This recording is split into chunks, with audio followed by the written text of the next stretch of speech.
لبيك لا شريك لك لبيك إن الحمد والنعمة لك والملك لا شريك لك لبيك اللهم لبيك لبيك لا شريك لك لبيك إن الحمد والنعمة لك والملك. அஸ்ஸலாமு அலைக்கும் வரஹ்மத்துல்லாஹி வபரகாத்துஹு.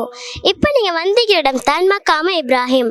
மக்காமு இப்ராஹிம் என்றால் நபி இப்ராஹிம் அலைஹிஸ்ஸலாம் அவங்க நின்ற இடமும் நபி இப்ராஹிம் அலைஹிஸ்ஸலாம் அவங்க தங்கிய இடமும். கஅபாக்கு கிழக்கு திசையில் 10 மீட்டர் தூரத்தில் ஒரு கல் நாட்டப்பட்டிருக்கிறது எங்களுக்கு பார்க்கலும். அந்த கல் தான் மக்காமு இப்ராஹிம். இப்ராஹிம் அலைஹிஸ்ஸலாம் அவங்க கஅபாவை கட்டக்கொள்ள அவங்க உயரம் எட்டல்ல, அதனால அவங்க இந்த கல்லை யூஸ் பண்ணி தான் கஅபாவை கட்டினாங்க. அதோட இஸ்மாயில் அலைஹிஸ்ஸலாம் அவங்களும் உதவுறதுக்கு கல்கள் எடுத்து கொடுத்தாங்க கஅபாவை கட்டத்துக்கு. இப்ராஹிம் அலைஹிஸ்ஸலாம் அவங்க நின்று கட்டிய கல் இன்னும் வரைக்கும் அல்லாஹ் அத்தாட்சியாகவும் பாதுகாப்பாகவும் வச்சுக்கிறான். இப்ராஹிம் அலைஹிஸ்ஸலாம் அவங்களோட காலத்திலிருந்து உமர் ரலியல்லாஹு அன்ஹு அவங்களோட காலம் மட்டும் இந்த மக்காம் இப்ராஹிம் என்ற கல் கஅபாவோட ஒட்டியே தான் இருந்துச்சு. மக்கள் தவாப் செய்ய கஷ்டப்பட்டதுனால உமர் ரலியல்லாஹு அன்ஹு அவங்க கஅபாலேருந்து 10 மீட்டர் தூரமாக்கி வச்சாங்க இந்த மக்காம் இப்ராஹிம் என்ற கல்லை. ஜஸாக்கல்லாஹ் ஹைரா.